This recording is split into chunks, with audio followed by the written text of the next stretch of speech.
I always was a little amused at the last sentence here that said, anoint your head and wash your face so you don't look like you're fasting, and then we smudge ashes on you. Right? But it is Ash Wednesday. It is the beginning of Lent. It is the season for repentance. It's like spring cleaning for the soul. It's 40 days. 40 days. It's 40 days not counting Sundays. And 40 days is very symbolic in biblical terms. It was 40 years that the Israelites wandered in the desert looking for the promised land. And it was 40 days that Jesus spent in the wilderness before he began his public ministry. So Ash Wednesday. And ashes are imposed on us as a sign of our repentance, as a sign of our mortality. It's not a sign of our holiness. It's a sign that we acknowledge that we are sinners. It's not just for Catholics. There are many other Christian faiths that do impose ashes. For Catholics, though, we have the unique penance of abstaining from meat Ash Wednesday and on the Fridays during Lent.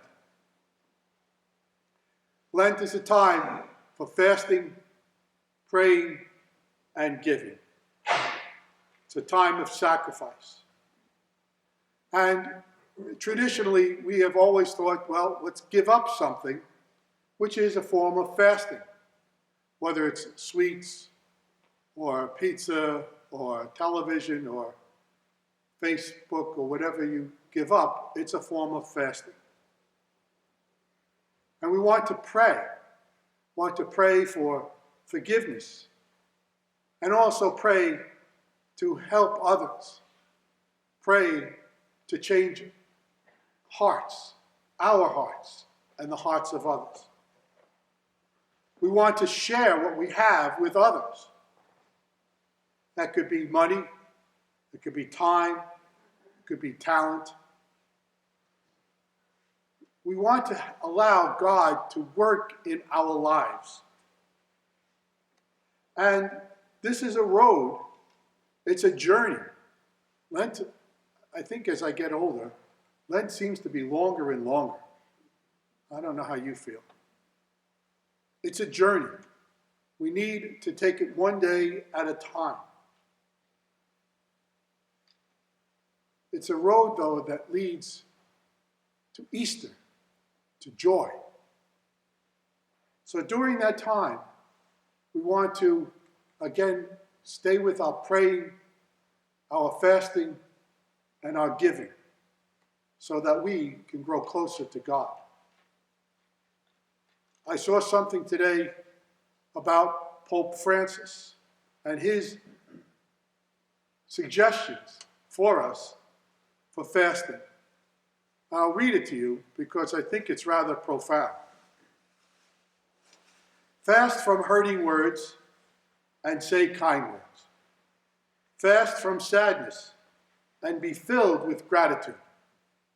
Fast from anger and be filled with patience. Fast from pessimism, for being pessimists, and be filled with hope. Fast from worries and have trust in God.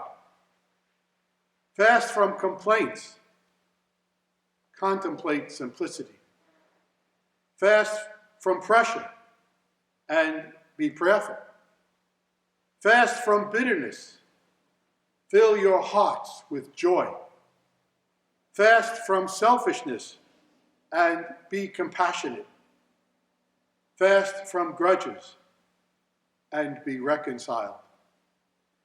Fast from words, be silent and listen.